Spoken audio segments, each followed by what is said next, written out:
اگر سیکولر پاکستان بنانا تھا تو انڈیا کی گورنمنٹ تو آج بھی اچھی ہے پاکستان، وہاں تو جمہوریت آج بھی زیادہ پنپتی ہے، ایک دفعہ بھی کوئی ڈکٹیٹر نہیں آیا، تماشا لگایا ہوا ہے میں یہ کر دوں گا میں وہ کر دوں گا۔ پاگل قوم سمجھتے ہو ہمیں؟ بیوقوفوں کا ملک ہے جو تمہارے جی میں آتا کہتے جاتے ہو، جو جس کے من میں آتا ہے وہ کہتے جاتے ہو۔ سنو اسلام کس طرح کی خلافت چاہتا ہے، امیر المومنین خلیفۃ المسلمین حضرت عمر فاروق۔ سنو حکومت کس کو کہتے ہیں۔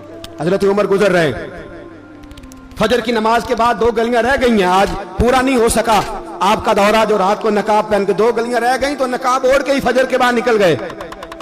ایک چھپر ہے چھوٹا سا، ایک کٹیا ہے جھونپڑی، بوڑھی اماں بیٹھی ہے، عمر فاروق گزرنے لگے، بوڑھی کو پریشان دیکھا، اماں جی اجازت ہو تو اندر آ جاؤں؟ بوڑھی کہنے لگی چل دوڑ جا اپنا کام کر، کیوں اجازت دوں؟ تیری مہربانی اماں آنے دو۔ کیا دوڑ جا؟ تیری مہربانی اماں گزارش ہے، چلو آ جاؤ۔ حضرت عمر فاروق فرمایا کرتے تھے میں نے اس عورت سے آئین سیکھا ہے، آئین، میں نے اس سے قانون سیکھا ہے، اس بوڑھی عورت سے۔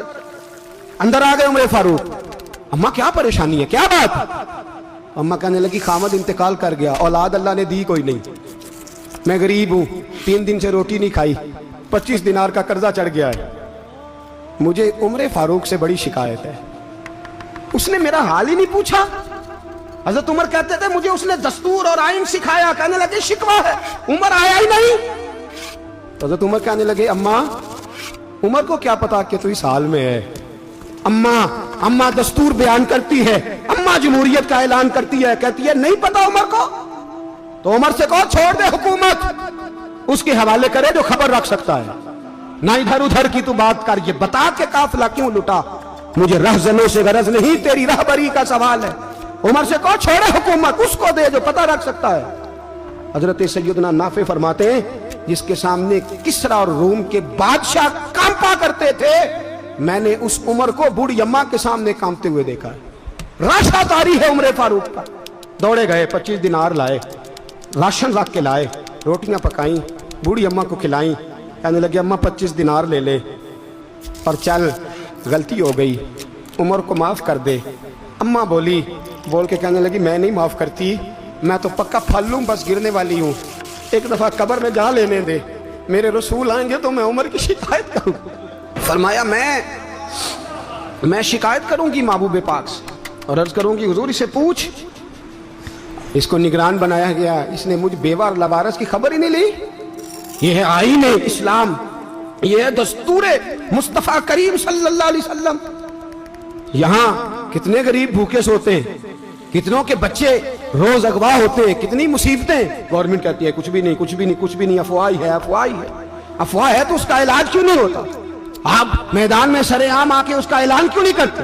جاگیے اور سنیے میری بات۔ حضرت سیدنا فاروق اعظم نے 25 دینار دیے، پھر اس اماں کو کھانا دیا۔ کوئی برادری نہیں اس اماں کی، کوئی ووٹ بینک نہیں، کوئی یہ اماں کسی بڑی برادری کی نہیں جس کا 2 لاکھ ووٹ ہو۔ امیر المومنین ہو کے عمر فاروق اماں کے قدموں میں بیٹھ گئے، کہنے لگے اماں عمر کمزور ہے، حضور کا سامنا نہیں کر سکتا، تیری مہربانی نبی پاک کے سامنے شکایت نہ کرنا۔ اماں کہنے لگی چل میں تیری خاطر معاف کر دیتی، جا تو مجھے کسی اچھی ماں کا بیٹا لگتا ہے، جا تیری خاطر۔ کہنے لگے چل پھر مجھے لکھ کے دے۔ کہنے لگی میں تو ان پڑھ ہوں، تو لکھ دے میں دستخط کر دے۔ حضرت عمر نے لکھا، ایک بوڑھی اماں کو شکایت تھی خطاب کے بیٹے عمر سے، اور پھر وہ معاف ہو گئی۔ اماں کہتی ہے میں نے اللہ کی رضا کے لیے معاف، یہ دستخط کر دو۔ اماں کے آگے کیا تو حضرت علی آ گئے، حضرت عبداللہ ابن مسعود آ گئے، کہنے لگے عمر یہاں پھر رہے ہو، میں سارے مدینے میں ڈھونڈ رہا تھا۔ اماں اٹھ کے کھڑی ہو گئی، ہائے میں مر گئی، یہ عمر تھا، یہ میں نے کیا کیا؟ حضرت عمر کہنے لگے اماں نہ، اپنے وعدے پہ قائم رہ، تو نے جو کہا تھا اس پہ قائم رہ، ہمیں تو بتایا گیا تھا یہ والا نظام پاکستان میں آئے گا، یہ کہا تھا قائد اعظم نے، یہ رنگ ملے گا تمہیں۔ کہا ماں تو وعدے پہ قائم رہ، لکھ کے دے۔ لکھا، اماں نے سائن کیے، پھر حضرت علی سے کہنے لگے بطور گواہ آپ بھی سائن کر دو، پھر عبداللہ ابن مسعود سے کہنے لگے آپ بھی سائن کر دو۔ سائن ہو گئے تو جناب عمر نے رکا لپیٹا، حضرت علی کو کہنے لگے علی تو میرا دوست ہے، میری صبحوں اور شاموں سے واقف ہے، علی تو میرا رازدار ہے یار، مجھے یقین ہے کہ میں تجھ سے پہلے مر جاؤں گا، جب عمر کا انتقال ہو جائے تو یہ رکا میرے کفن میں رکھ دینا، یہ رکھنا میرے کفن میں۔ علی کہنے لگے پھر کیا ہوگا؟ پر میں جب نبی پاک میری قبر میں آ کے پوچھیں گے نا بتا تو حکمران تھا کیا کر کے آیا ہے، تو فرمایا میں رکا نکال کے عرض کروں گا سونے ایک اماں ناراض تھی میں اسے بھی راضی کر کے آیا.